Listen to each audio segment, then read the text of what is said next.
dan saling membenci sampai hari kiamat. Itu kata Al-Quranul Karim.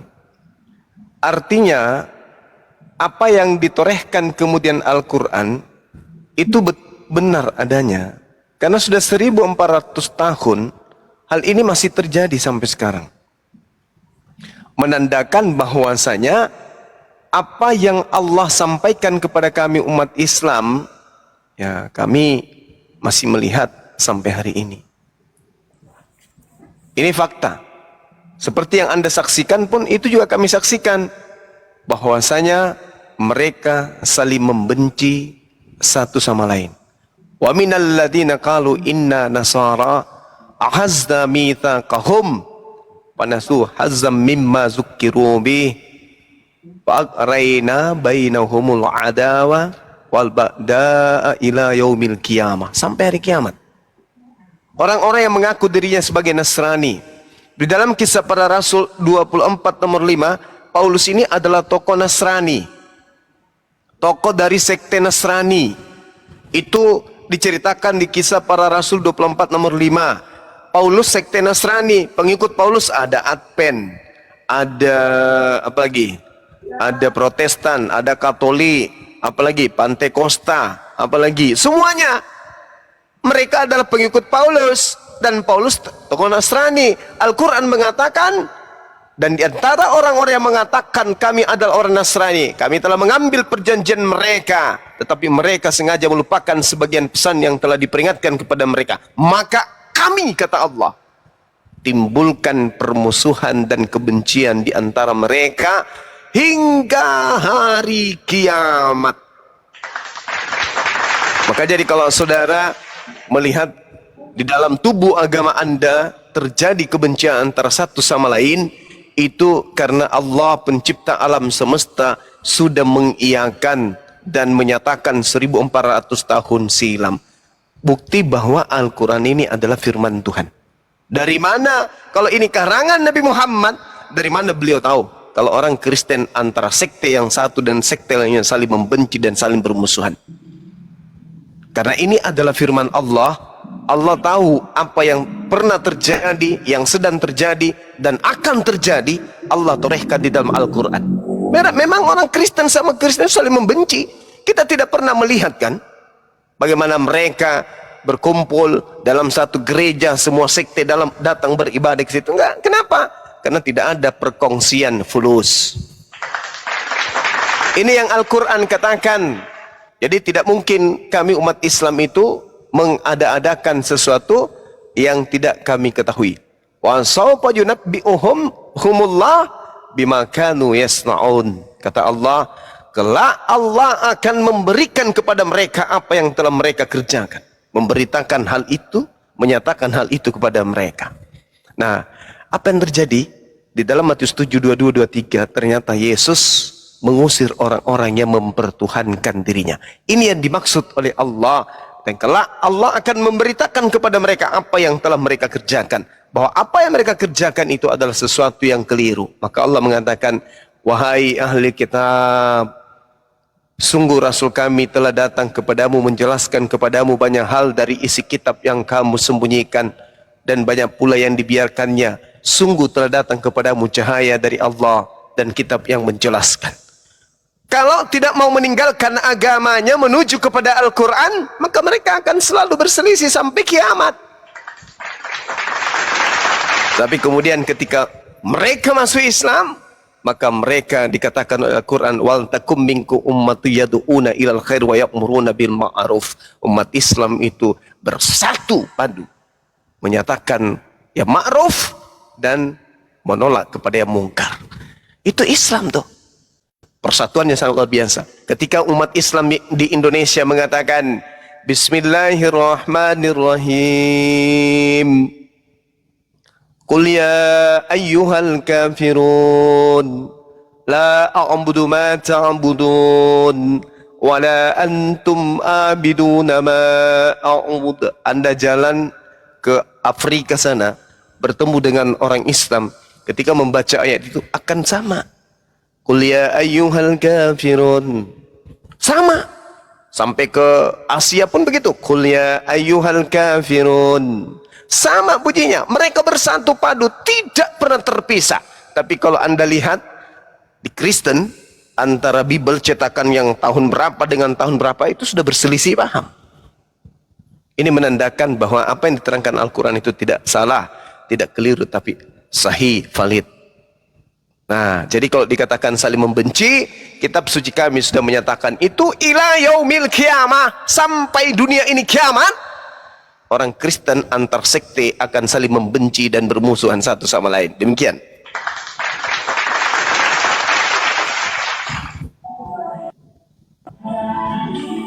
Oke lah bang, kalau ibaratnya segitu pun pemahaman saya mungkin agak termonitor sedikit soal agama ini. Cuman untuk belajar agama ke depannya mungkin agak saya lebih mendalami lagi.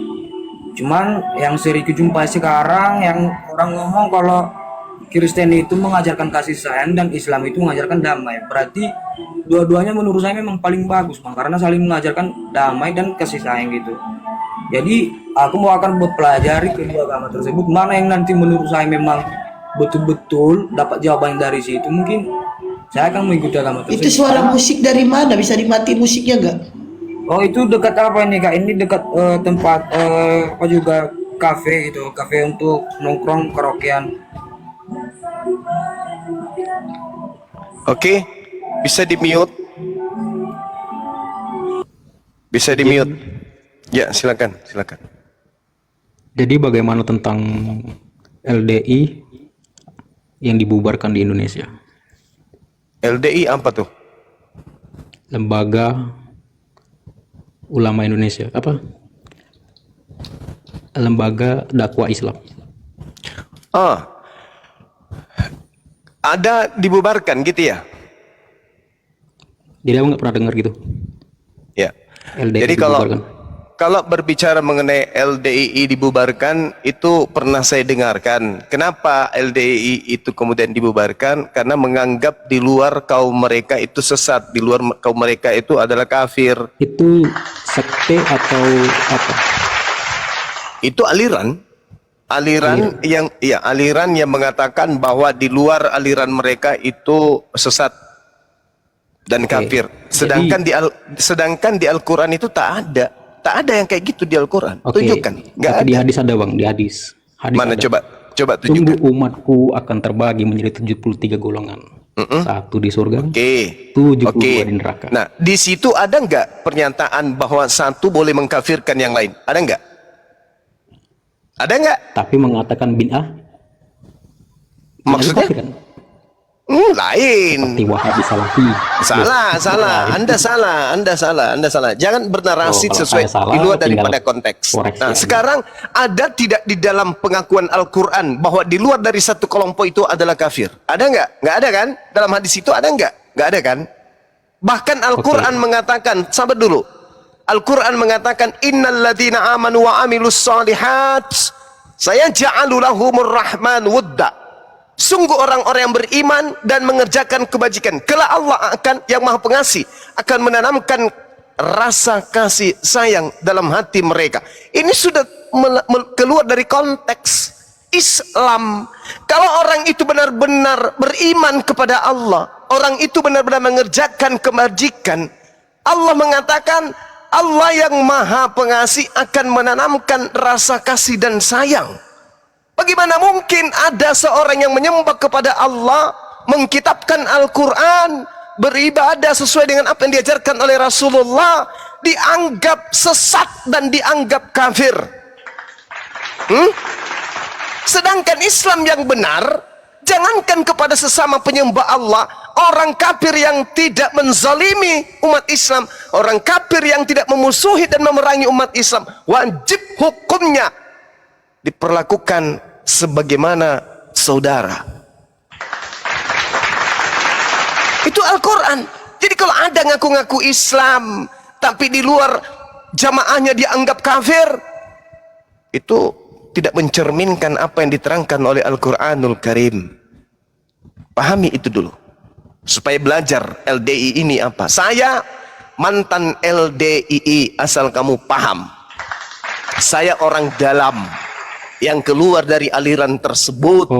Karena saya melihat LDI dulu. setiap orang yang datang, orang baru begitu keluar, kamu tahu, tempat duduknya dicuci, tempat dia berpegang itu dibersihkan, dicuci dengan air. Ini apa ini?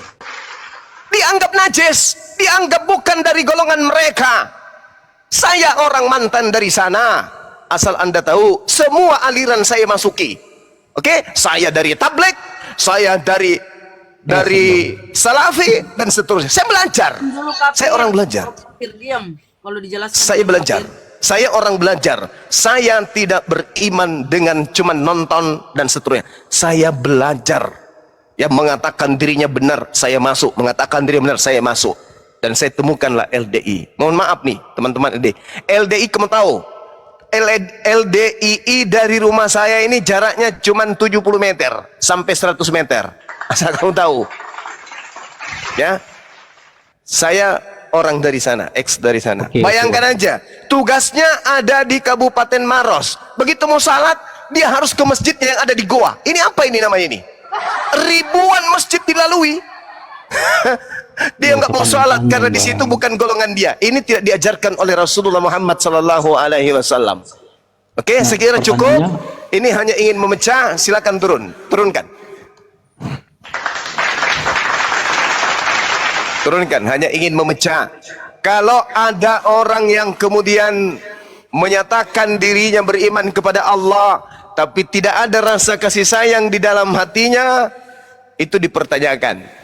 Itu dipertanyakan karena Allah mengatakan innalladzina amanu wa amilus solihat sayaj'alu lahumur rahmanu wudda. Sungguh orang-orang yang beriman dan mengerjakan kebajikan, kelak Allah yang Maha Pengasih akan menanamkan rasa kasih sayang dalam hati mereka. Saya 24 jam di sini di TikTok karena ada rasa kasih sayang saya terhadap saudara-saudara saya non-muslim. Bukti bahwa kami adalah orang Islam yang beriman dan beramal saleh. Tapi ada orang yang sibuk mencari kejelekan yang menurut dirinya jelek, mencari sesuatu yang tidak sepaham dengan dirinya, lalu diumbar, digibahin, mengamuk sendiri, emosi sendiri, sampai ludahnya kemana-mana, hanya untuk menceritakan orang yang tidak sepaham dengan dirinya. Itulah tanda-tanda orang munafik, orang miskin yang mendekati kekafiran. Silakan saudara, mungkin ada pertanyaan. Lanjut. Oh iya, tadi saya tanggapi dulu. Anda mengatakan Islam itu damai dan Kristen itu kasih. Iya bang, betul bang. Saya belum pernah menemukan ada kasih di Kristen. Yang mana yang Anda maksud kasih di Kristen itu? Tunjukkan satu aja.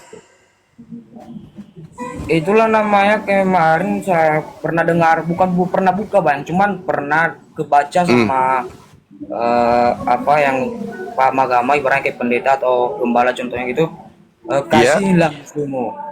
Berarti mengajarkan biarpun dia musuhmu, kasihilah musuhmu, karena di situ tertera saling mengasihi. Biarpun dia musuhmu atau segala macam, kasihilah dia. Makanya aku ngerti kalau berarti kalau di Islam itu bang, kalau di Islam itu nggak ada musuh.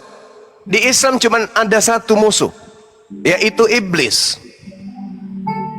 Nah di Kristen iblis musuh atau bukan? Sama ya bang, setiap agama mengajarkan pun yang namanya iblis itu pasti musuh bang. Nah, berarti orang Kristen disuruh mengasihi musuhnya kan?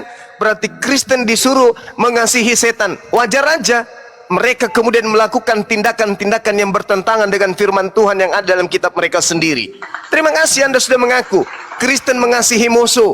Musuh Kristen adalah setan, musuh Kristen adalah iblis. Wajar saja Al-Quran mengatakan wa ikhwanuhum yamuddunahum fil gayyi thumma la yuqsirun. Saudara daripada setan itu adalah orang-orang kafir. Mereka berkongko-kongko untuk menyesatkan manusia dan mereka tidak akan pernah berhenti menyesatkan. Pantas saja ternyata mereka mengasihi setan. Jadi setahu aku lagi bang, bukannya itu yang diajarkan juga sama kan, karena saya posisikan Kristen pas di sekolah pun diajarkan juga kayak gitu. Jika pipi kananmu ditampar, entah kemarin, jika pipi kananmu ditampar, berilah pipi kirimu. Ibaratnya karena posisi di situ kita contohnya dianggap kayak gini segala macam, tapi perlihatkanlah kasih sesungguhnya itu pada sesamamu. Contohnya ada yang membenci kau, doakan dia. Itu yang diajarkan sama kami. Kalau masalah ibaratnya mengasihi iblis, kami belum pernah membahas itu. Cuman kok yang dibahas kemarin pas masih di sekolah, jika ada yang berbuat salah, berbuat contohnya kayak yang nggak senang gitu, kasihlah dia dan bawa dia dalam doa supaya dia sadar atas kelakuannya itu. Intinya jangan membalas, itu aja lah inti dari pembicaraan kemarin itu. Intinya jangan pernah membalas apapun kejahatan yang dilakukan manusia itu samamu. Jangan pernah membalas atau segala macam. Intinya kasihilah dia dan bawa dia dalam doamu supaya dia sadar, karena itu yang memang yang diajarkan sama kami. Makanya karena agama muslim belum pernah aku juga masuk di situ, karena aku posisinya agamanya sekarang pun masih meraba-raba, karena kalau dibilang Kristen pun paling dibilang KTP aja gitu. Tapi yang pernah diajarkan di sekolah selagi masih sekolah, karena saya Kristen, ada ajaran agama Kristen kan, jadi diajarin di bagian situ bang. Nah.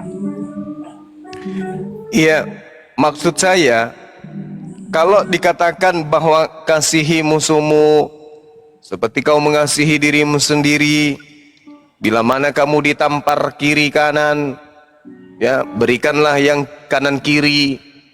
Ini ajaran yang tidak bisa dipraktekkan. Ini ajaran teori, sehingga kasih itu hanya teori.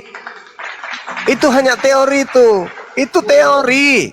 Mana ada orang mau di atas muka bumi ini ditampar pipi kirinya kasih yang kanan. Itu teori aja untuk nipu, supaya dianggap dirinya itu ajaran kasih. Maka dia mengambil slogan tertinggi, apabila kamu ditampar pipi kiri kasih yang kanan. Itu cuma tipuan. Orang Kristen, khususnya Belanda yang beragama Kristen, tidak pernah ditampar. Jangan ditampar, dikenal aja sama pribumi kagak pernah. Kok datang dia membonyokkan warga negara warga pribumi yang ada di Indonesia ini? Hah? Mana? Itu cuman tipu-tipuan itu yang kayak begitu. Kalau di Islam mah jelas apa yang dikatakan oleh Islam itu terurai di dalam aplikasi kehidupan sehari-hari. Kullil ladina amanu yaghfiru lil ladina la yarjuna ayyamallah liyajziya qauman bima kanu yaksibun, kata Allah.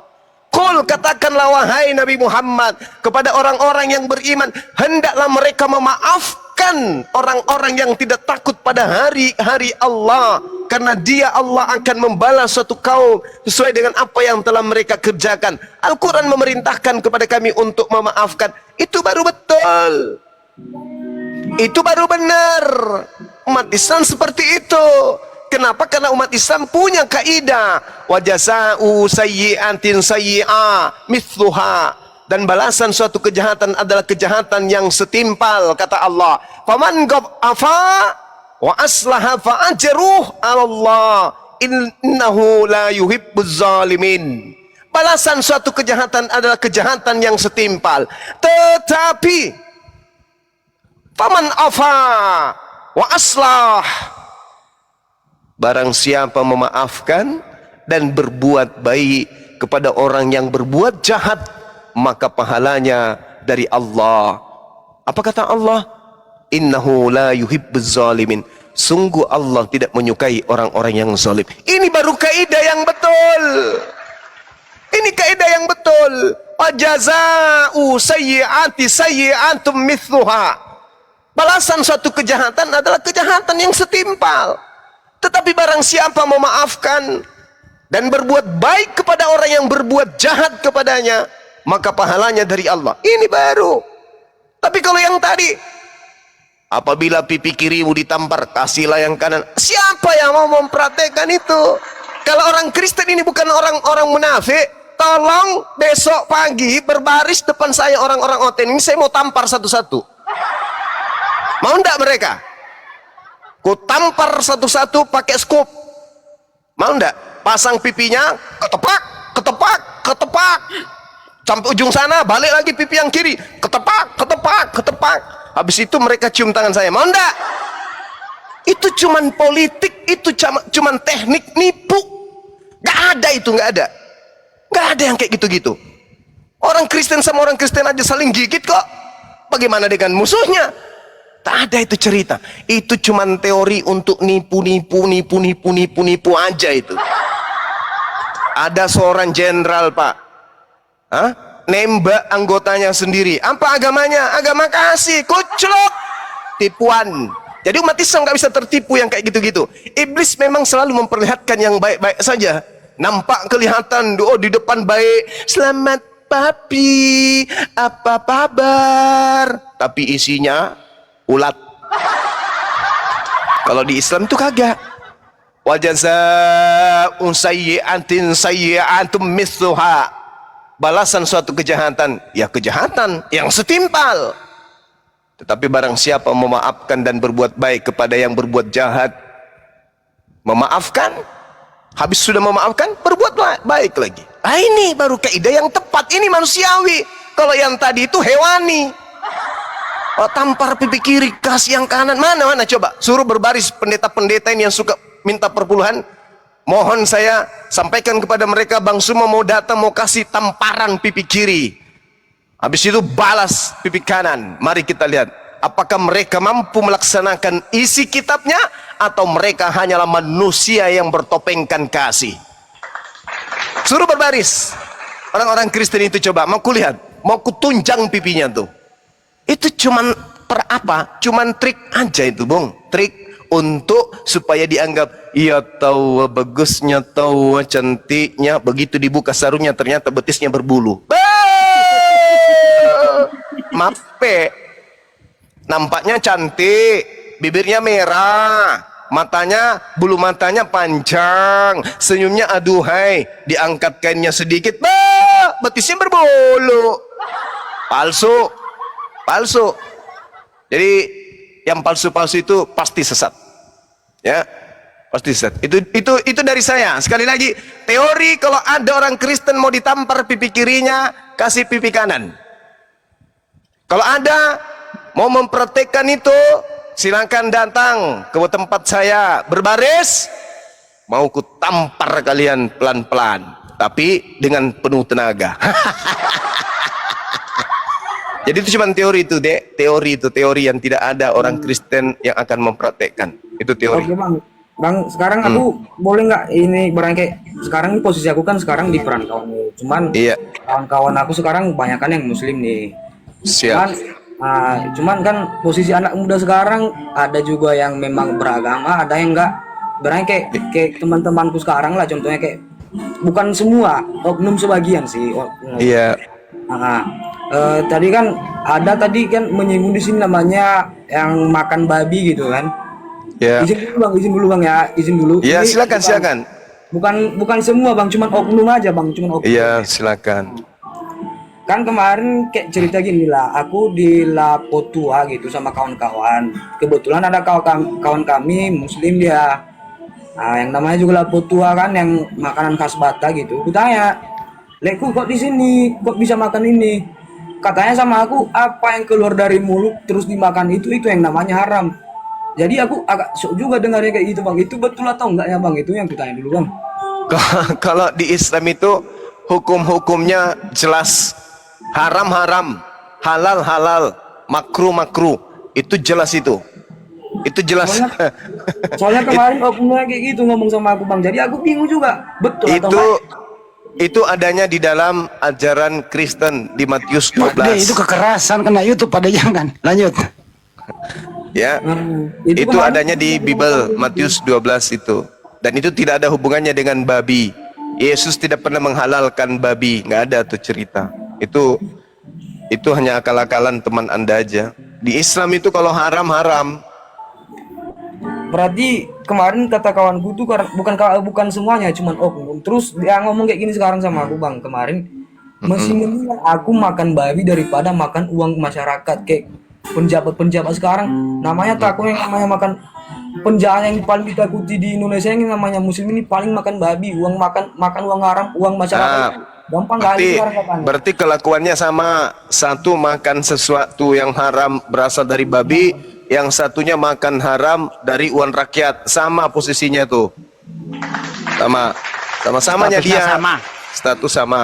Jadi aku ikut sesat juga pas pemikiran kayak gitu. Berarti betulnya yang dibilang kau ini sebenarnya kan aku belum belajar juga masalah agama-agama ini kan. Berarti dia ngomong kayak gini, apa yang dimutakan itu yang namanya haram terus kalau dimakan lagi. Oh ya udah lah, aja lah makan gitu kan. Itu ajaran di dalam kitab Matius itu.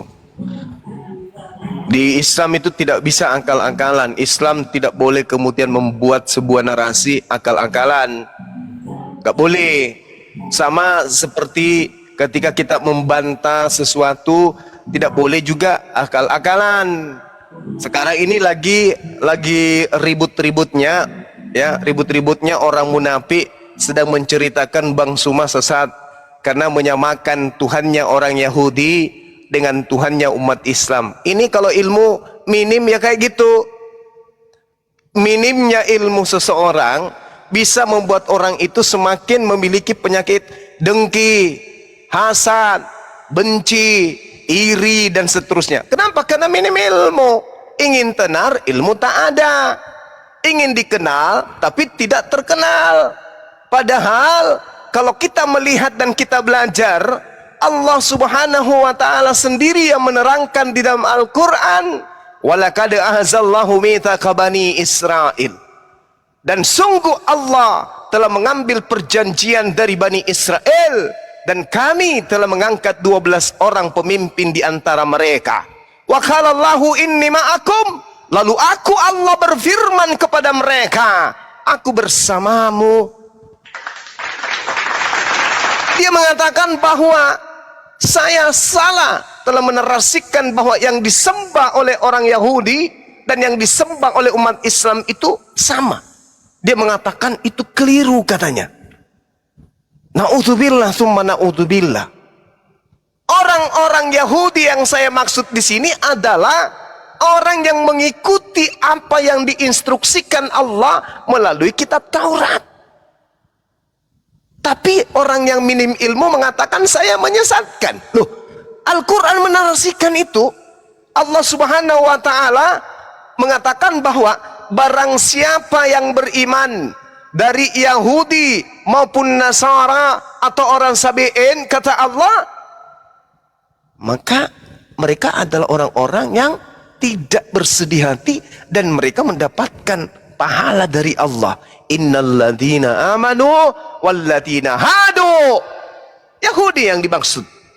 Wan Nasara was-Sabi'in man amana billah wal yaumil akhir wa amila salihah walahum ajruhum inda rabbihim wala khaufun alaihim wala hum yahzanun. Sesungguhnya orang-orang yang beriman, coba, orang-orang beriman, orang-orang Yahudi, orang-orang Nasrani dan orang Sabi'in, siapa saja di antara mereka yang beriman kepada Allah, berarti Yahudi ini beriman kepada Allah. Ada di antara orang Yahudi yang beriman kepada Allah, tapi ada anak kecil yang baru lahir dari tadi, baru tumbuh jenggot 1 senti, sudah kemudian bernarasi menyesatkan orang yang mengajarkan bahwa Allah Subhanahu wa ta'ala datang kepada orang-orang Yahudi mengajarkan bahwa dirinya tiada Tuhan selain dirinya.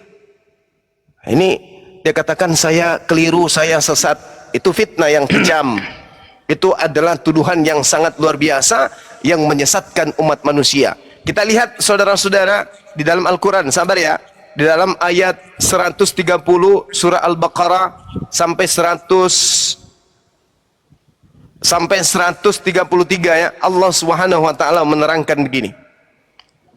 Bismillahirrahmanirrahim. Ketika kemudian Nabi Yakub bertanya kepada keturunannya, ini noise-nya di mana ya? Bismillahirrahmanirrahim. Coba. Am kuntum syuhada is hadara Yaqub al-maut is qala li banihi ma ta'buduna min ba'di qalu na'budu ilahaka wa ilaha abaika Ibrahim wa Ismail wa Ishaqa ilaha wahida wa nahnu lahu muslimun.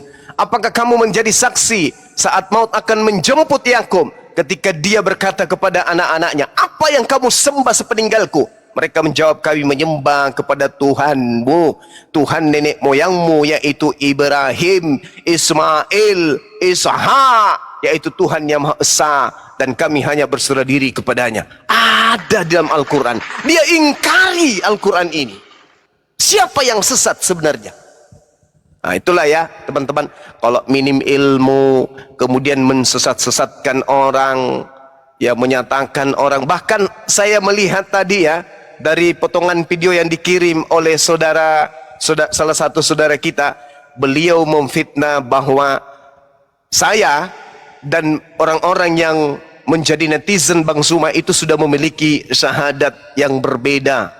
Dia karang-karang sendiri syahadat kita.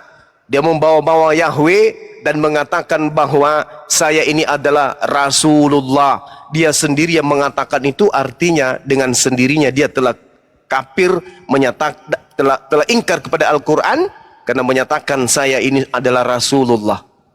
Inilah yang teman-teman yang perlu saya ajarkan, bahwasanya orang tersebut itu sudah jauh kemudian dari apa yang kita harapkan. Bukannya dia semakin sehat, malah semakin sakit, dan saya melihat dia depresi. Dia ada penyakit stres, yang mana stresnya itu sudah tidak bisa dia kendalikan sendiri. Kebenciannya membawanya kepada kekufuran. Tengok aja nanti, kalau dia nggak selesai, maka dia akan jatuh kepada golongan orang-orang yang kufur. Tengok aja nanti. Bang, dia Jadi, stres bang, sedikit karena nggak ada duit saya buat tambahin. bayar kontrakan bang. Mbak Blogger, sedikit saya tambahin ya. Jadi kalau dia menyesatkan Bang Juma, sama saja dia menyesatkan Al-Quran. Anda baca baik-baik di dalam Quran surah Ali Imran ayat 64. Kul ya ahlal kitab ta'alau ila kalimatin sawaim baina wa bainakum. Ala nabuta ilallah wala nusyrika bihi syai'a wala yatajida ba'dona ba'don arbaba min dunillah. Al-ayah. Katakanlah hai ahli kitab. Ahli kitab ini termasuk Yahudi bukan? Katakanlah ahli kitab, marilah kita berpegang kepada suatu kalimat ketetapan yang tidak ada perselisihan antara kamu dan aku. Ya, antara kami dan kamu, bahwa kita tidak sembah kecuali Allah, dan kita tidak persekutukan Dia dengan sesuatu pun, dan tidak pula sebagian kita menjadikan sebagian yang lain sebagai Tuhan selain Allah. Ini Al-Quran sendiri menyatakan bahwa Allah ini Tuhannya ahli kitab, orang-orang Yahudi, orang-orang Israel. Bahkan di situ dikatakan mari kita memegang peraturan yang sama, ketetapan yang sama. Apa itu? Sembah Allah. Itu memang diajarkan di dalam kitab mereka. Kan jelas nih ayatnya nih. Ya. Katakanlah hai ahli kitab, marilah kita berpegang kepada suatu kalimat ketetapan yang tidak ada perselisihan antara kami dan kamu. Apa itu? Bahwa kita ya, bahwa tidak kita sembah kecuali Allah. Al-Quran jelas loh. Betul ya Bang Juma ya? Nih. Iya, benar Ahi. Menyesatkan Bang Ali Juma sama Imran. saja menyesatkan Al-Quran. Menyalahkan Bang Juma sama saja menyalahkan Al-Quran. Bukan maksudnya Bang Juma itu Al-Quran. Bukan. Maksud saya adalah Bang Juma berbicara berdasarkan Al-Quran. Itu yang saya maksud. Terima kasih. Masya Allah. Kalau Bang, satu lagi bang, ini aku ntar dulu. Izin dulu, ini penting juga nih. Bapak cuma diterangi sekali lagi gitu ya. Kaumnya Nabi Musa itu dan kaumnya Nabi Isa alaihissalam itu emang sembahannya beda dengan kita ini. Ya, kalau ada orang mengatakan beda, berarti dia hoten dia itu. Ya, kalau Kafir beda dia. berarti dia tidak mengakui Allah menurunkan Injil kepada Nabi Isa, tidak menurunkan Taurat kepada Nabi Musa. Ya udah kalau dia begitu ya. mengakui Tuhan kita beda. Kalau begitu saya simpulkan dia udah. Kalau begitu saya simpulkan dia udah kafir dia itu. Silakan Pak Juma. Allahu Akbar, masalah. Itulah yang saya katakan tadi, bahwa orang ini masih minim ilmu, masih perlu banyak belajar. Mungkin kaget dia ya ketika dia melihat TikTok, ini apa yang terbang-terbang banyak nih. Oh, ini gift. Bikin juga TikTok dah. Ikut-ikutan tanpa ada pengetahuan sama sekali. Nah, sekarang dia memusuhi abangnya sendiri, menggibahi abangnya sendiri, saudaranya sendiri, seukuannya sendiri. Apa tujuannya kira-kira? Oh, Bang Suma menyesatkan. Oke, saya menyesatkan. Lalu kamu tidak. Kamu orang baik. Kamu lebih hebat ibadahnya. Kamu lebih bermanfaat banyak kepada orang lain dibandingkan saya. Kamu lebih hebat dari orang-orang yang ada di api gitu. Jadi kami harus bilang, oh, wow, gitu. Oh, ya udahlah kalau gitu. Kirim nomor rekeningnya biar tak kirim duit untuk cukur kumis dan jenggot. Izin Iya, Gurunda, izin Gurunda. Tadi kan saya minta naik, tapi saya tidak pakai akun api ya, pakai akun yang biasa. Terus saya naik, saya bilang gini sama kafir-kafir di atas tuh. Yang kafir-kafir penjilat ini tolong diam ya. Saya mau dengan logika bicara. Susah di-kick. Jadi Kenapa disebut namanya lagi sih, Bunda? Apa itu, Bang? Ya. Jangan usah disebutin namanya lagi, udah. Ya, saya rasa tidak perlu kita perpanjang ya. Saya cuma tarik bernarasi bahwasanya orang ini minim ilmu. Dia menyatakan, saya dikatakan sesat karena saya menyamakan Tuhan yang disembah oleh orang Yahudi dan yang disembah oleh umat Islam itu adalah sama. Katanya saya sesat. Ya, kalau orang Yahudi menyembah kepada apa yang diajarkan oleh Nabi Musa, sesatnya di mana? Al-Quran pun mengatakan itu. Ya, bagaimana kemudian Al-Quran menceritakan kepada kita Nabi Musa datang kepada Bani Israel. Nabi Musa datang kepada orang-orang Yahudi, mengajarkan mereka menyembah kepada Allah. Dan di kalangan mereka ada yang menyembah kepada Allah. Ada yang menyembah kepada Allah. Ya, silakan. Ya itulah yang ingin ku pertanyakan ke dia, di mana penyesatannya kan. Terus saya mau kasih ayat-ayat Al-Quran. Saya memang dibawakan saya nyimak bagaimana ininya. Ya ilah ilallah. Saya memang apa ya, ingin sekalian dipermalukan lah dia kalau begitu. Ngapain lagian ke sana ngapain? Iya, udah. Nggak ada gunanya juga. Gini, Orang dalam kemunafikan itu nggak perlu kita datangi. Bertambah-tambah kemunafikannya nanti. Udah biarin aja. Syukur dia mau tobat, nggak mau tobat ya mudah-mudahan mati kafir kan gitu. Ini stop dulu, stop. Aku typing di bawah. Botol, kau itu Udah sudah stop dulu, Bunda, bersekutu ada dengan cukup, Bunda. kafir.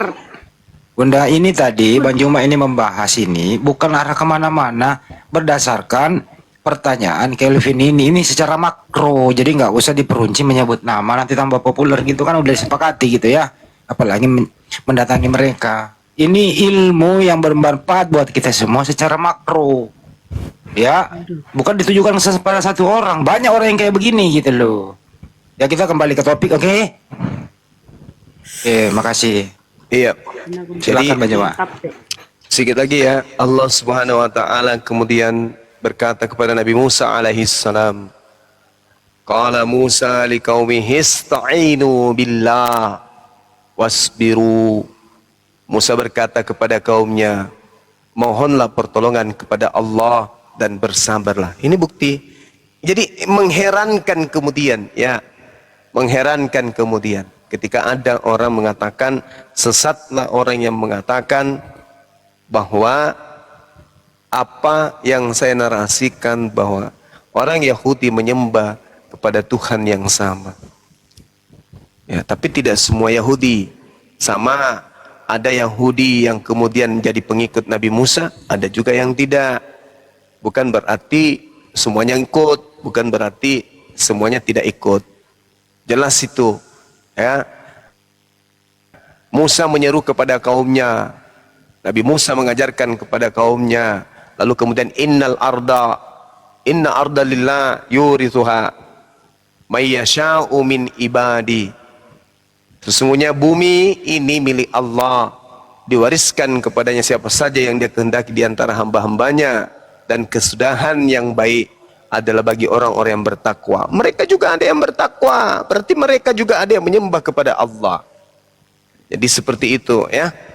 Silakan dilanjutkan sementara saya ada telepon dulu. Silakan Bang Handi dan Akhi Sugi dan yang teman. Silakan. Jadi kalau boleh disampaikan ya teman-teman, ini edukasi, benar memang edukasi, bahwa kalau ada seseorang siapapun dia mengatakan bahwa Nabi Musa itu memerintahkan kaumnya menyembah kepada Allah Subhanahu wa taala, Nabi Isa alaihissalam memerintahkan kaumnya menyembah kepada Allah Subhanahu wa taala, tidak sejalan dengan ini, artinya dia adalah bukan muslim, dia kafir dia. Ya, karena sembahan para nabi itu satu, yaitu Allah Subhanahu wa taala. Jadi kalau ada orang mengatakan kaumnya Nabi Musa tidak menyembah Allah, ini artinya waduh, sudah jauh daripada keislaman. Ini perlu diproses secara blender orang-orang yang kayak begini. Orang yang kayak begini sudah berjamaah kelompok-kelompok pemakan babi, ya lebih baik sekalian dibayat aja, sekalian dibeliin baju baru gitu, terus diberi mahkota berduri, ya sekaligus dituhankan atau disalib dulu baru dituhankan. Karena saya lihat mereka-mereka ini adalah orang-orang yang mendukung dia adalah di luar daripada Islam. Karena faktor koin, faktor beras, faktor apa ya, gitu ya kira-kira teman-temannya. Untuk itu ya semoga saja orang-orang kayak begini kembali ke Islam. Mari berjamaah. Mencari rezeki itu nggak perlu nyerang-nyerang. Mencari rezeki itu banyak caranya kok. Insya Allah rezeki sudah diatur, nggak kemana-mana. Mencari popularitas itu memang gampang, kalau ingin ngetop itu gampang. Langsung aja pergi ke depan istana, teriak-teriak di malam hari. Langsung disorot media itu. Atau pergi ke pasar di pagi hari. Teriak-teriak kayak orang gila itu, langsung ngetop itu. Atau pergi pagi-pagi pergi ke rumahnya Pak Desuki deh. Teriak-teriak apa kayak di situ. Jadi Itu gini aja Bang sih. Andi. Ya silakan. Kalau mereka mengatakan bahwa Yahudi itu menyembah Yahweh bukan menyembah Allah, itu mereka kok sudah jadi Kristen ya? Yang mengatakan Yahudi menyembah Yahweh itu Kristen. Orang Yahudi nggak kenal namanya Yahweh, nggak kenal. Tanya Bang Billy. Bang Billy kenal Yahweh enggak? Oh itu tukang kacang katanya. Nggak kenal Bang Billy, Yahweh itu nggak kenal.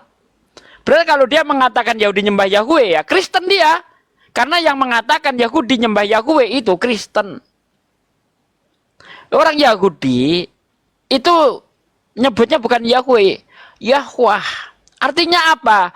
Dia yang pertama kali ada dan selalu ada dan tetap akan ada. Ya, dia kekal. Ini kalau kita lihat itu setara dengan Asmaul Husna. Ya Hayyu, yang maha hidup, yang maha kekal dia.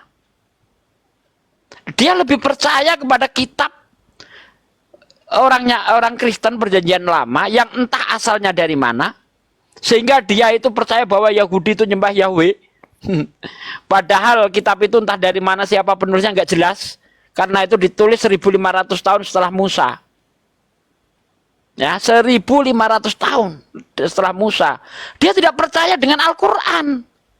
Padahal Al-Quran sendiri yang saya bacakan tadi, di situ diperintahkan ya.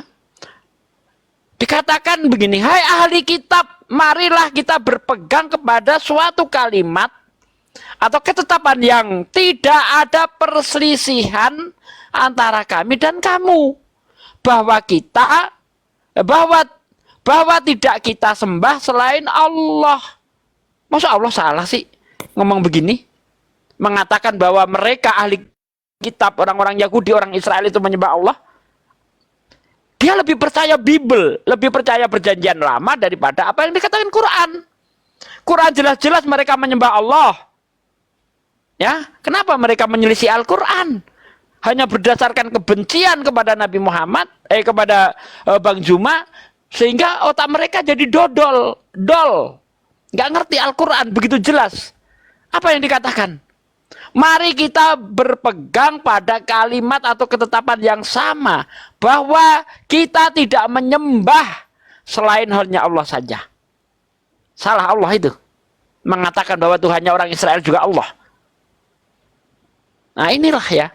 Assalamualaikum warahmatullahi wabarakatuh. Waalaikumsalam warahmatullahi wabarakatuh. Jelas ayat Quran.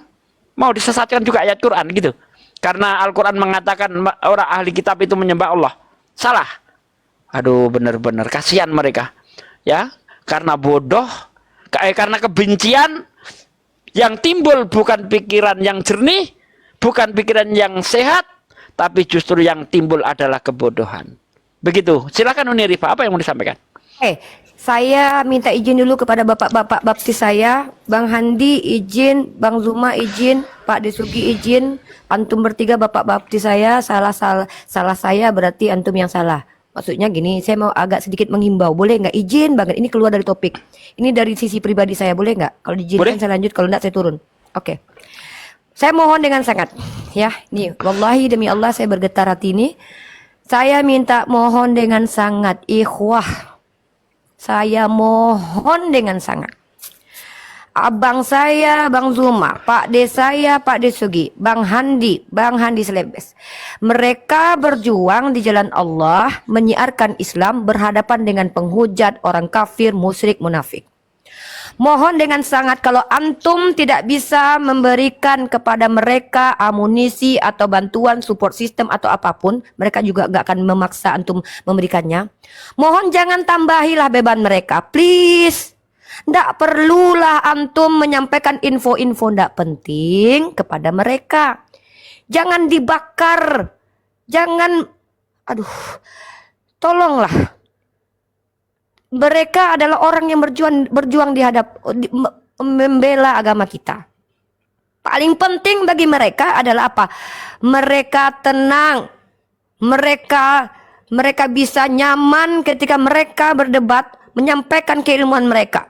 Jangan kalian tambah-tambahi dengan memberikan beban kepada mereka, ngadu ini, ngadu itu, cerita ini, cerita itu. Nggak penting. Yang penting itu kita saling bersinergi. Antum sebagai netizen dapat ilmu dari mereka bertiga. Jangan kalian karena ingin dekat dengan mereka menjual cerita. Nanti kata Rasulullah, cukup berdusta seseorang menyampaikan semua informasi yang dia dengar kepada orang lain. Ayolah, apa masalahnya kalian selalu kasih tahu, ini loh Bang Zuma, si ini begini-begini. Boleh, bukannya nggak boleh dekat dengan Bang Zuma, Pak Desugi, Bang Handi dengan memberikan informasi, nggak apa-apa. Tapi pikir dulu, penting nggak itu buat mereka bertiga? Saya keluar dari topik malam ini, wallahi saya minta maaf. Saya ganggu Bang Zuma, saya ganggu Pak Desugi diskusi dan Bang Handi. Saya minta izin di warung di komalnya KHST. Tolong kalau seandainya tidak mampu membantu mereka ikut berdakwah, jangan tambahkan pikiran mereka dengan menyampaikan informasi tak penting. Jagalah mereka. Itu loh. Kalau masalah pribadi kami, kan sudah berkali-kali Bang Zuma katakan. Nggak perlu kami mau dicaci, difitnah, dihina, dinista. Tak perlu kalian kabarkan. Tapi kalau agama kita misalnya begini, ada syubhat baru, kami harus menjawabnya. Berikan kepada kami infonya, nggak apa-apa. Saya belajar untuk menjawabnya gimana. Bang Zuma maju untuk menjawabnya. Tapi kalau masalah pribadi, Bang Zuma dibilang begini begitu, kalau Allah hendak memuliakan Bang Zuma, mati pun kalian menghinakan beliau kan tetap mulia. Kalau Allah hendak menghinakan Bang Zuma, mati-matian pun kalian mandikan Bang Zuma dengan emas sekalipun, beliau akan dihinakan Allah. Buat apa? Menambah-nambahkan. Supaya apa? Supaya mereka ngamuk-ngamuk di komal. Supaya mereka apa? Buat apa? Mereka ini, abang-abang saya ini, bapak bapak-bapak saya ini manusia juga. Rasulullah saja bisa marah, Rasulullah bisa kesal, kononlah mereka. Jadi gunakanlah telinga kita untuk mendengarkan ilmu, masuk ke hati kita, kita aktualisasikan dalam kehidupan. Tidak perlu mendengarkan berita-berita yang tak penting, tak koceng. Tolonglah, saya tadi malas naik, serius. Tapi harus, biarlah Bang Zuma marah dengan Pak D, dengan Bang Handi sama saya. Paling saya disentil sama orang-orang ini, tidak apa-apa. Tidak apa-apa. Saya minta tolong sama ikhwah semua yang mencintai mereka ini. Tak usahlah bahas-bahas yang gak penting. Makin kalian bahas, makin kalian pentingkan orang itu. Don't make stupid people famous. Tugas kami ini, artinya aku mencintaimu Pak D. Dah. Tolonglah. Mencintaiku Pak D stupid. Sugi. Apa Iya. stupid? Pak D pun kayak gitu. Orang lagi serius pun diganggu. Nangis aku nanti. Intinya tolonglah, minta tolonglah. Saya sangat berharap netizen semua kita bersinergi. Mari kita hindari perpecahan di kalangan umat. Ada anjing, biarkan menggonggong. Jangan kita ikut jadi anjing, biarkan. Ya, ada babi makan tai, jangan ikut-ikut makan tai. Biarkan mereka. Ya. Saya tidak peduli. Hari ini saya mau dimaki sama Pak Disugi, Bang Handi, Bang Zuma. Tidak peduli aku lagi. Saya cuma minta tolong, biarkan kami menyampaikan risalah apa yang dibebankan kepada kami. Bang Zuma dibebani dengan tanggung jawab menginjili seluruh alam. Bang Zuma tolong injili kecoa. Mau tahu aku? Intinya sudah stop mengabarkan kabar-kabar nggak penting kepada Bang Handi, Pak Disugi, dan Bang Zuma, kecuali itu memang demi kemaslahatan.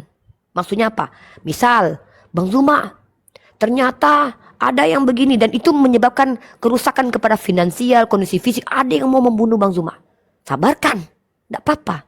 Tapi kalau Bang Zuma, ada yang menceritakan Bang Zuma dikomal orang. Nggak perlu kalian kasih tahu. Sebelum Abraham ada, mau Pak Disugi kek, Bang Handi kek, Bang Zuma kek, saya kek, kami sudah dikata-katai orang. Kalau kami tidak mau dikata-katai orang, kami tidak maju di sini. Karena kami tahu kami akan dikata-katai Nabi aja dibunuh, apalagi kami. Tolong, saya cuma itu aja. Saya nggak tahu kalian nggak mau benci kalian sama saya, mau saya nggak peduli aku. Aku mau saudara-saudaraku, abang-abangku yang berjuang di jalan ini, jalan yang kalian pikir mungkin wah enak kali ya Uniripa sama Pak Disugi, Bang Handi, Bang Zuma ini ngomong-ngomong, dapat koin, dapat gift, disayang orang. Enak kali menurut kalian. Kalian nggak tahu yang kami hadapi apa, ancaman pembunuhan, laporan begini, kebencian dari kaum munafik. Tolonglah, aku cuma minta tolonglah netizen, ikhwah semua yang aku cintai karena Allah. Mari sama-sama kita jaga apa mereka nih, kita jaga kondisi psikis mereka, kita jaga mereka supaya kita doakan mereka. Udah itu aja lah, banyak ceritaku, dikit pula aku nanti sama Kak Esti. Udahlah ya. Oke Pak D, Bang Handi, Bang Zuma, aku izin turun. Ya minta maaf kalau aku ada salah-salah kata. Nggak apa-apa lah kalau kalian yang marahi aku, asal jangan yang marahi aku sih seger-seger aja. Udah, wabillahi taufik walhidayah. Assalamualaikum warahmatullahi wabarakatuh. Izin turun Bang Zuma, Pak Disugi, Bang Handi. Assalamualaikum. Waalaikumsalam warahmatullahi wabarakatuh. Lanjut, Kelvin. Oke, Kelvin, gimana? Mau disadarkan sekarang atau mau besok? Enggak, sekarang gini, aku mau tanya lagi nih. Tadi kan bahas kafir segala macam, itu maksud dari kafir itu ditunjukkan sama siapa sih sebenarnya? Kafir itu ditunjukkan sama orang atau agamanya gitu. Jadi aku tuh penasaran gitu. Kafir tapi ngomong kafir ditunjukkan sama siapa? Entah orangnya atau agamanya gitu. Jadi penasaran juga karena dari tadi kafir ngomong kafir ini. Oke. Sip, saya jawab ya. Jadi gini, kenapa Anda ini terlalu sensitif atau tensinya naik ketika mendengar kata kafir? Ini karena Anda telah ketipu oleh kitab Anda, LAI. Kata kafir, bentar Bang, jangan dibantah dulu Bang. Selesaikan, biar saya selesaikan supaya Anda tidak salah paham ya. Oke? Oke Bang. Oke, sip. Jadi Bang, di dalam Bible kata kafir itu salah peletaan. Dulu itu bukan kata kafir di situ Bang, tapi bodoh. Nah, sekarang kata bodoh diganti kafir. itu sebenarnya nggak nyambung. Kata kafir itu Bang, kalau Anda tahu maknanya, Anda nggak akan tensi. Orang Arab yang ngerti bahasa Arab ketika dikatakan kafir nggak naik tensinya Bang. Nggak. Mereka sudah ngerti apa maksudnya kafir itu.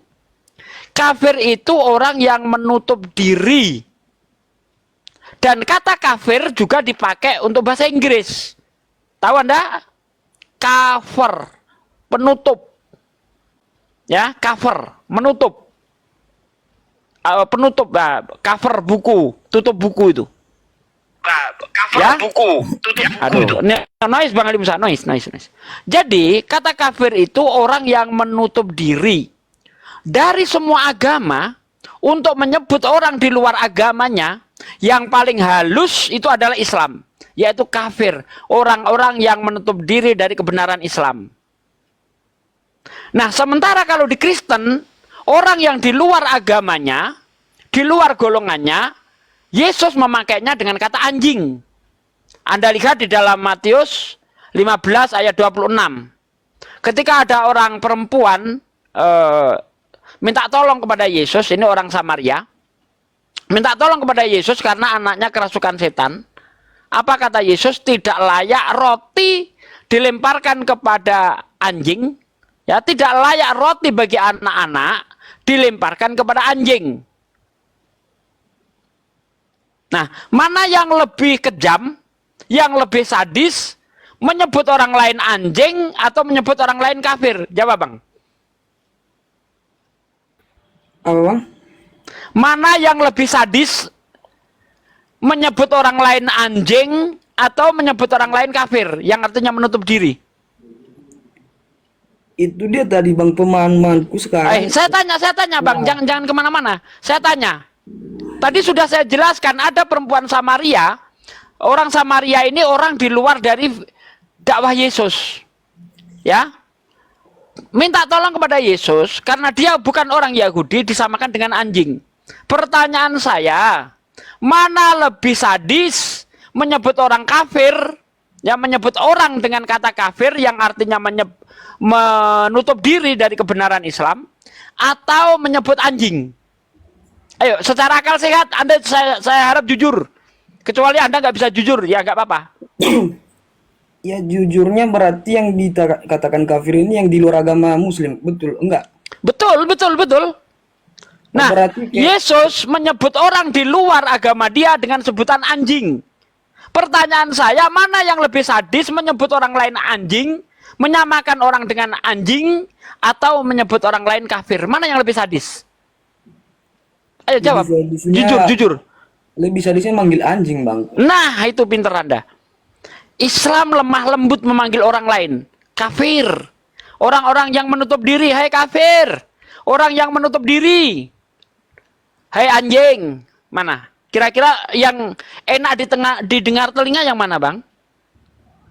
Kalau untuk saat ini Bang, yang lebih dominan sekarang kafir ini. Cuman bingung juga kalau disamakan dengan anjing. Ya, aku pun bingung di situ. Nah, itu dia. Itu di dalam kitabmu Bang. Matius 15 ayat 26, Anda baca baik-baik. Buka kalau ada Alkitab di situ. Itu masalah ya, kalau masalah kitab ini kayak masih belum vakum. Kalau buka Alkitab pun kayak masih ngawur gitu bilang. Ya udah buka aja. Ini saya kasih tahu. Enggak, masalahnya aku nggak ada kitab Bang. Nah, dicatat aja, diingat-ingat ya.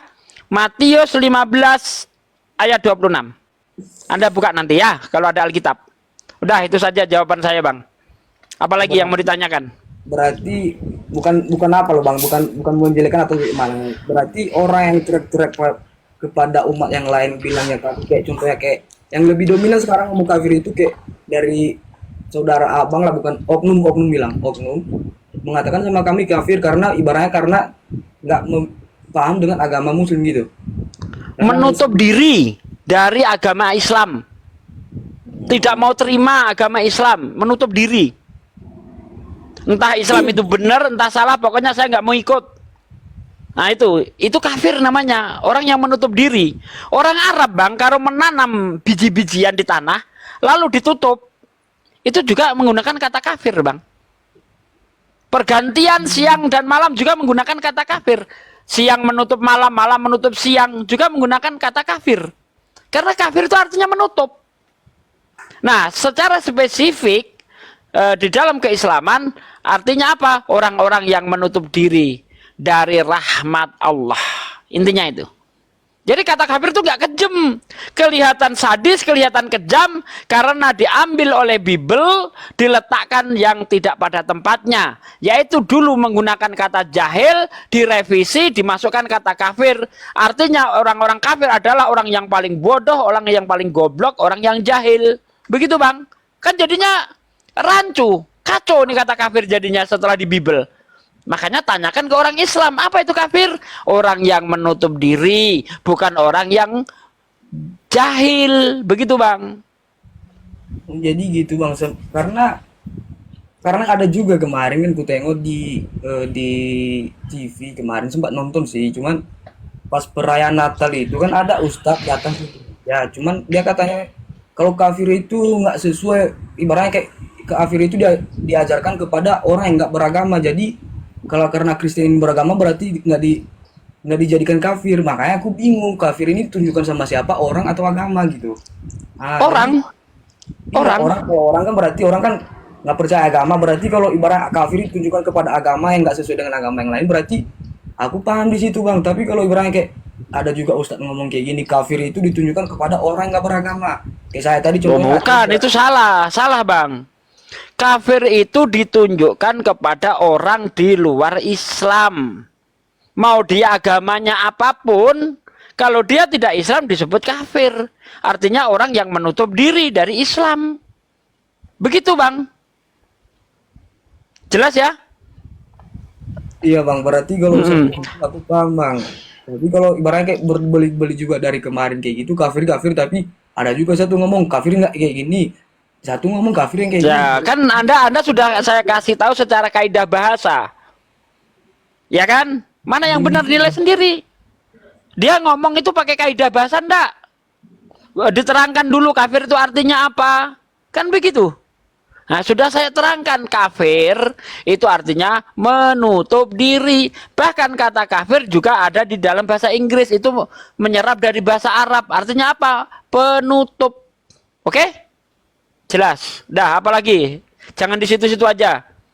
Oke, Apa Bang, yang mau ditanyakan? Assalamualaikum Bang Ali Musa.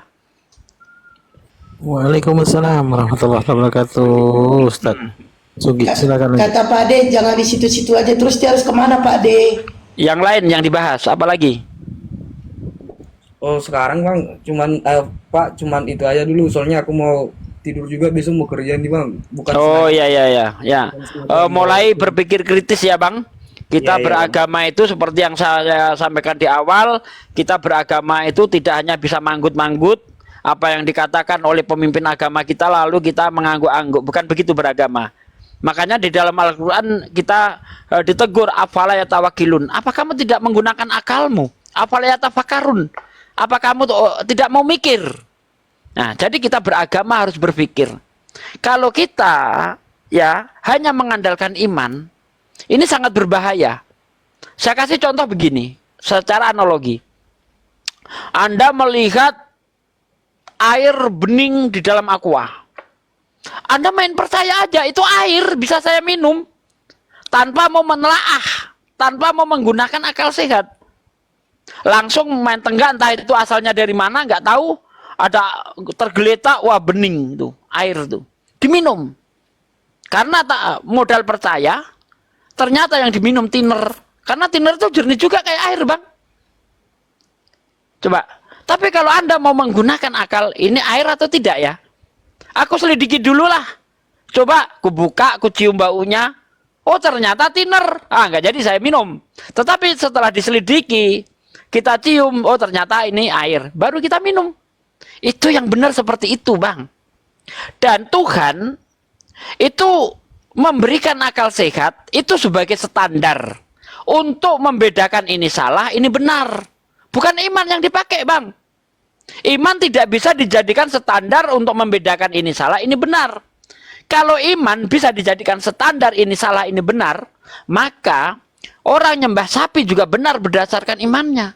Orang nyembah gunung juga benar berdasarkan imannya.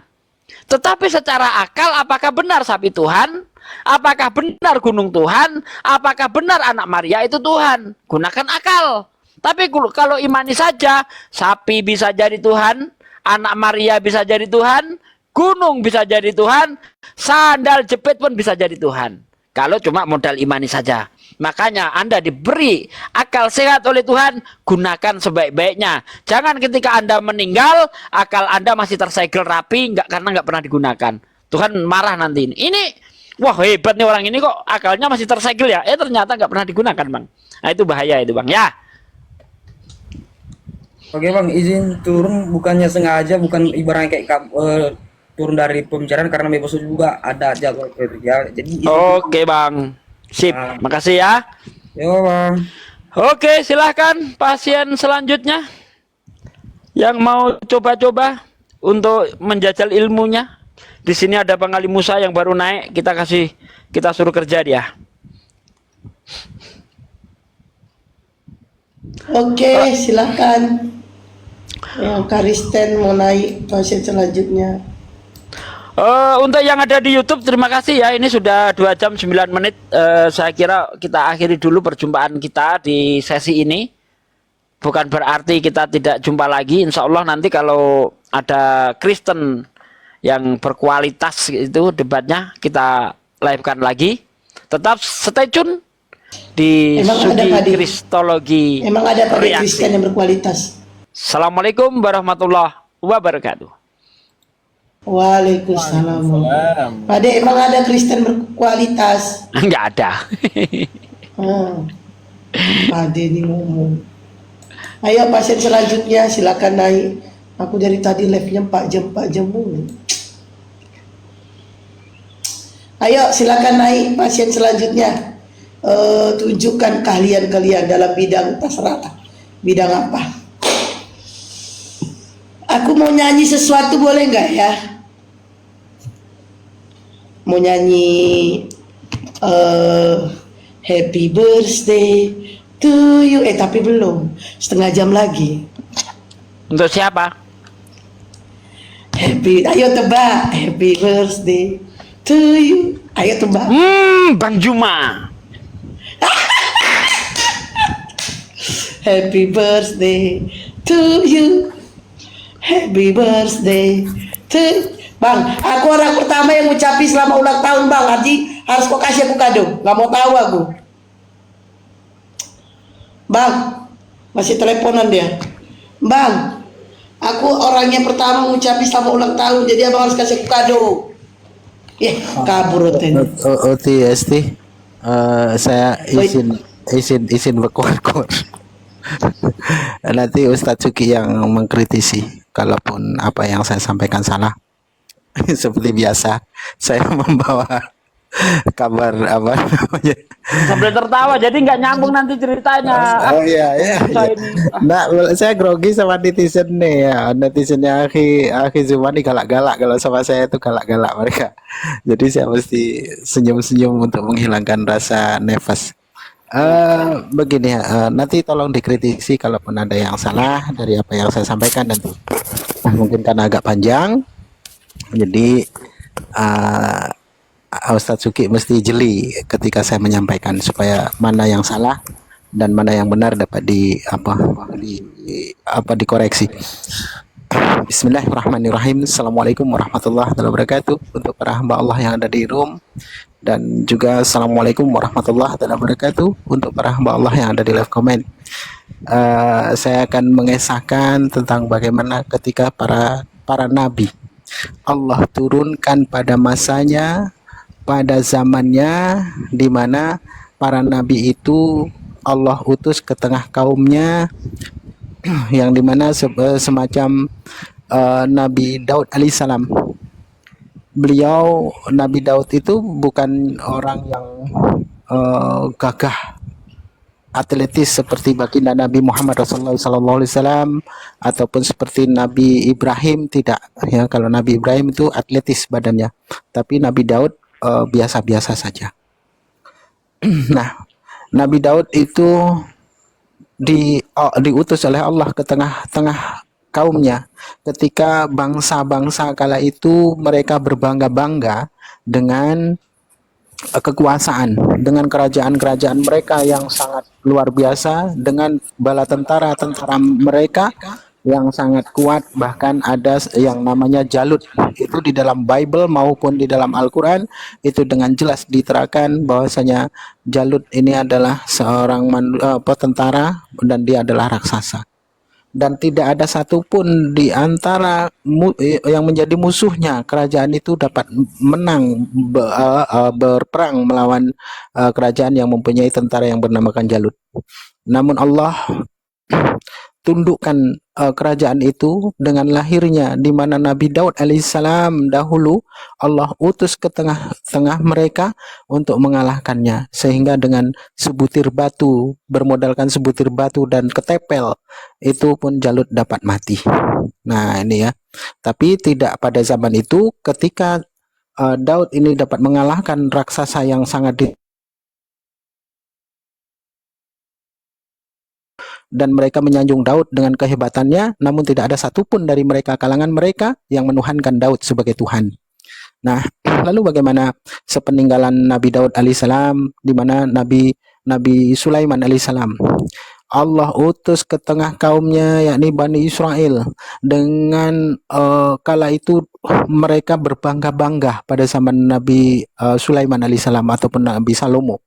Itu mereka berbangga-bangga dengan kemewahan kerajaannya, dengan kekuasaannya, sehingga Ratu Bilqis, ya, Ratu Bilqis itu singgasananya itu terbuat dari emas. Lalu Ratu Bilqis ini diundang oleh Salomo, ya, berkunjung ke kerajaan Salomo, yang dimana kerajaan Salomo itu dibuat dengan sekejap mata, lantainya pun dapat berkilau-kilau bak laksana air di bawahnya, dan nampak ikan-ikan berenang di bawahnya. Begitu hebatnya Nabi Sulaiman alaihissalam, tidak terkalahkan pada zaman itu tentang kemewahannya, tentang kemegahannya, tentang mukjizat yang Allah berikan, Allah bekalkan kepada beliau. Dan pada zaman itu orang-orang sangat mengaguminya, sangat membanggakannya, tapi tidak ada satupun dari mereka pada kaumnya menjadikan Salomo itu adalah Tuhan. Lalu bagaimana tentang Nabi Musa alaihissalam, yang dimana Nabi Musa alaihissalam Allah utus ke tengah-tengah kaumnya pada zamannya, yang dimana para raja-raja terdahulu senang bernujung, senang membuat sihir, senang membuat tipu daya dengan mantra-mantra, sehingga Fir'aun pun mereka memelihara ahli nujung, mereka memelihara sihir, sehingga mereka itu dipelihara untuk mengekalkan kekuasaan si Fir'aun ini. Lalu Allah utus seorang nabi yang bernamakan Nabi Musa alaihissalam, yang dimana Allah bekalkan sebuah tongkat, yang dimana tongkat itu pun dapat membelah lautan, dapat berubah menjadi ular sungguhan yang dapat menelan ular-ular sihir dari para ahli nujung Fir'aun, sehingga Fir'aun pun takjub melihatnya, dan para penyihir-penyihir Fir'aun pun takjub melihatnya, lalu mereka beriman kepada Allah atas dasar dakwah Musa. Namun Fir'aun tetap mengingkarinya, dan dia mengakui bahwasanya Tuhan yang disembah oleh Musa itu benar adanya, itu setelah nyawanya di tenggorokannya. Lalu Allah tolak taubatnya. Nah, zaman itu kaum Bani Israel sangat berbangga hati, sangat senang dapat dibebaskan oleh Musa alaihissalam atas pengejaran kaum Fir'aun, ya, bala tentara Fir'aun. Namun tidak satupun dari mereka yang menjadikan Musa alaihissalam itu Tuhan. Lalu bagaimana dengan Nabi Isa alaihissalam? Allah utus ke tengah kaumnya. Pada zamannya, orang-orang pada zaman itu berbangga-bangga dengan keahliannya. Mereka dapat menyembuhkan orang sakit, dapat mengobati orang-orang yang sudah lumpuh segala macamnya. Nah, maka Allah berikan Nabi Isa alaihissalam dengan gelar Al-Masih, yang artinya yang mengusap, karena beliau itu mengobati orang dengan cara mengusap. Maka Allah bekalkan itu dan diberikan gelar sehingga puncak dari apa yang menjadi mukjizat yang dibekalkan oleh Nabi Isa alaihissalam, yakni dengan menghidupkan orang mati. Pada zaman itu orang berbangga-bangga sehingga apa yang dilakukan Nabi Isa al-Masih itu semua orang dapat bisa. Jadi tidak ada yang mengaguminya kala itu. Namun puncak dari pembuktian bahwasanya beliau adalah seorang nabi melebihi dari tabib-tabib yang lain, beliau mengubah tanah liat, ya, tanah liat itu dapat menjadi burung. Lalu beliau pun dapat menghidupkan orang mati. Sebelum itu belum pernah ada sejarahnya para nabi yang dapat menghidupkan orang mati. Nah, jadi puncak dari mukjizatnya itu di dalam Islam bahwasanya Isa al-Masih itu dapat menghidupkan orang mati. Namun di sini disalahfahami oleh orang-orang Kristen yang mengaku dirinya mereka ini adalah pengikutnya dan dengan mengaguminya yang berlebihan yang pada akhirnya mereka menuhankannya. Maka dari itu ketika Yesus berkata, masih banyak hal yang harus kusampaikan namun kamu belum dapat mampu untuk menanggungnya, sehingga dia akan datang untuk kedua kali untuk menyelesaikan semua persoalan yang dahulu itu tidak selesai, yang dimana orang Kristen berkata selesailah sudah di kayu salib itu. Lah kalau memang sudah selesai, ngapa pula dia mesti turun untuk kedua kalinya? Sementara orang Kristen meyakini bahwasanya Yesus itu untuk menebus dosa dengan matinya dia di kayu salib itu menjadi sebuah penyelesaian dari segala dosa. Nah, jadi di sini kesalahpahaman dengan mukjizat yang ada. Lalu bagaimana ketika bangsa Arab, ya, keturunan Nabi Ismail alaihissalam, yang dimana pada zamannya ada seorang nabi yang Allah utus dari ke tengah-tengah kaumnya, yakni baginda Nabi Muhammad Rasulullah sallallahu alaihi wasallam. Allah bekalkan mukjizat yakni Al-Qur'anul Karim, yang dimana pada zaman dahulu orang-orang berbangga dengan kabilah-kabilahnya. Mereka berbangga dengan syair-syairnya, ya, dengan dahulu pada zaman Nabi Muhammad ini mereka senang bersyair-syair, sehingga apabila ada seorang dari kaum mereka, kabilah mereka dapat bersyair dengan indahnya, maka akan menjadi bahan rebutan bagi anak gadis-gadis pada zaman itu. Bahkan orang-orang kaya pun sibuk untuk melamar sang pemuda yang dapat bersyair dengan indah, dengan sastranya. Maka Allah bekalkan seorang nabi ini yang namanya baginda Nabi Muhammad Rasulullah SAW dengan Al-Quran, yang dimana ketika Al-Quran itu dibacakan dengan sastra tinggi, dengan syair-syair yang begitu indah, sehingga mereka pun tidak dapat melampauinya atas apa yang diwahyukan terhadap baginda Nabi Muhammad Rasulullah SAW, dan tidak ada satupun dari kalangan bangsa Arab kala itu menjadikan baginda Nabi Muhammad Rasulullah SAW itu seorang Tuhan, tidak ada. Saya rasa itu saja untuk benar salahnya biar Ustadz Sugi atau para tuan guru yang lain yang mengkoreksi. Silakan. Baik, jadi benar sekali yang dikatakan Bang Musa, ya. Ketika seorang nabi melakukan mukjizat itu, tidak ada kaumnya yang menjadikan nabi tersebut sebagai Tuhan. Tadi sudah diuraikan panjang lebar dari mulai Nabi Musa, Nabi Daud, Nabi Sulaiman, Nabi Isa, Nabi Muhammad. Tidak ada satupun, ya, dari kaum-kaum itu yang hidup bersama dengan Nabi itu menuhankan Nabi itu. Termasuk Yesus.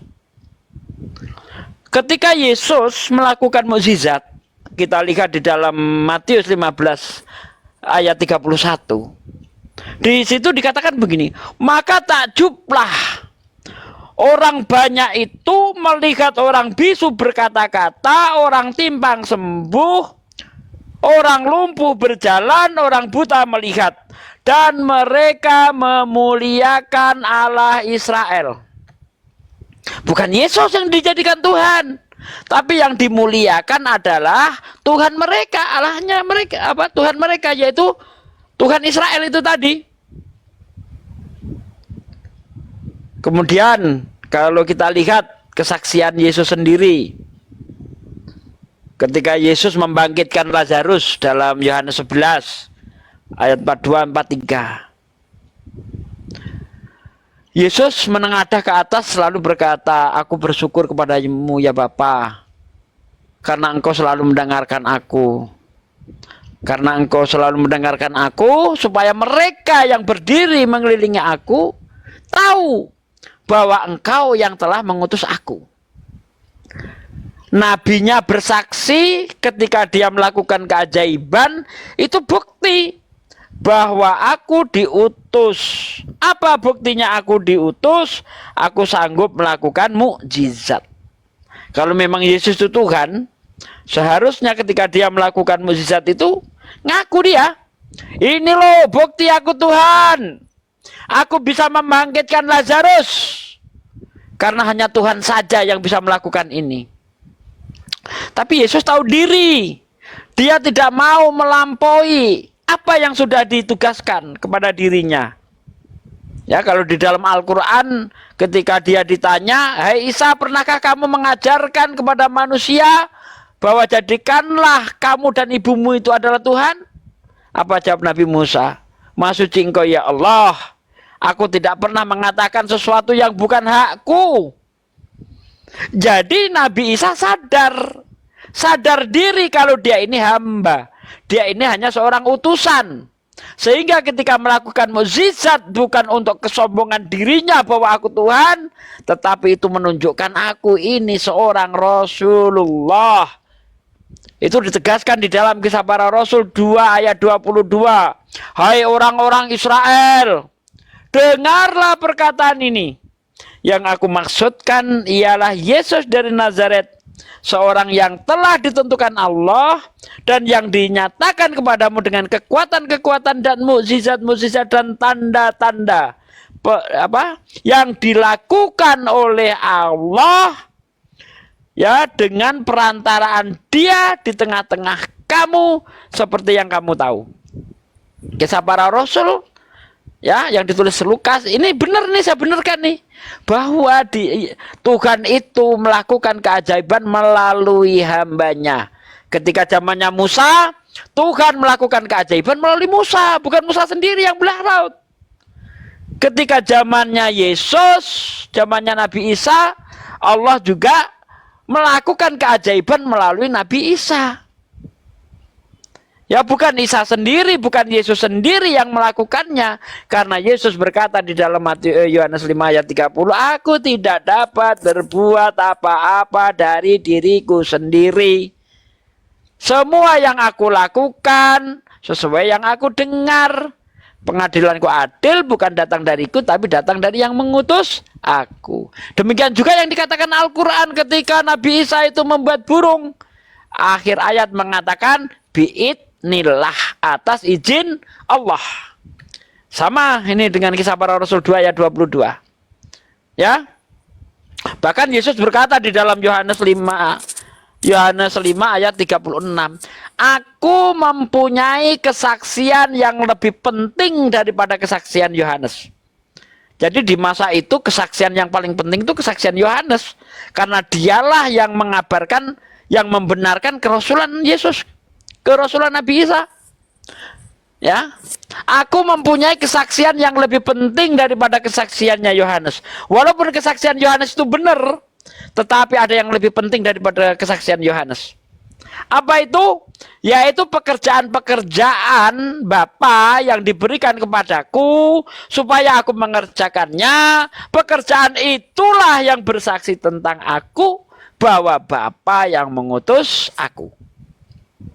Jadi kaumnya, orang-orang yang hidup sejaman dengan Yesus, tidak ada yang menuhankan Yesus, dan nabinya sendiri yaitu Yesus tidak pernah mengajarkan bahwa dirinya adalah Tuhan. Yang jadi masalah adalah orang-orang setelah Yesus. Ya, setelah Yesus terangkat, barulah ada pengajaran-pengajaran sesat yang mengajarkan Yesus itu Tuhan. Makanya Yesus berpesan di dalam Lukas 8 ayat 28. Lukas 21 ayat 8. Waspadalah. Ya, para murid itu bertanya, kapan itu penyesatan itu terjadi, Guru? Kata Yesus, waspadalah supaya kamu jangan disesatkan. Karena akan datang banyak orang memakai namaku. Akulah Yesus dari Nazaret yang kau aniaya.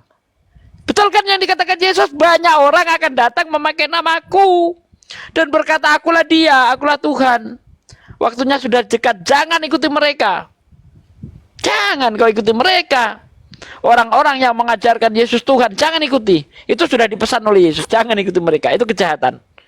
Ya, memakai nama dia untuk mengusir setan, memakai nama dia untuk bernubuat, mengusir dia untuk penyembuhan. Ujung-ujungnya apa? Ujung-ujungnya, aku tidak kenal kamu. Nyah kau dari hadapanku, hai para pembuat kejahatan. Jadi orang-orang yang menuhankan Yesus itu nggak punya penolong. Bahkan Yesus sendiri mengusir mereka. Hal itu juga yang dikatakan Al-Quran. Di dalam Al-Quran dikatakan, laqad kafarul ladina qalu innallaha huwal masihu ibnu Maryam. Wa qala masih ya bani Israil ibudullaha rabbi wa rabbukum innahu may yusyrik billah faqad haramallahu alaihil jannah wa ma'wahunar wa ma lidzalimina min ansor. Nah itu, wa ma lidzalimina min ansor. Tidak ada seorang penolong pun bagi orang-orang yang zalim. Sungguh telah kafir orang yang berkata bahwa sesungguhnya Isa putra Maryam itu adalah Allah itu sendiri. Padahal Isa berkata kepada orang-orang Israel itu, hei Bani Israel, sembahlah Allah Tuhanku dan Tuhanmu, jangan sekutukan Allah dengan segala sesuatu. Allah akan mengharamkan surga bagimu dan tidak ada seorang penolong pun bagi orang-orang yang zalim. Aku tidak mengenalmu, nyahlah kau dari hadapanku, hai para pembuat kejahatan. Ngeri enggak? Al-Quran dan Bible sinkron ini. Al-Quran mengatakan orang zalim, orang yang menuhankan anak orang, tidak punya penolong. Bible mengatakan aku tidak mengenalmu, nyah kau dari hadapanku, hai para pembuat kejahatan. Udah capek-capek nyembah Yesus, ujung-ujungnya diusir juga. Coba, gimana itu? Masya Allah. Jadi orang yang sejaman dengan Yesus tidak pernah menyembah Yesus.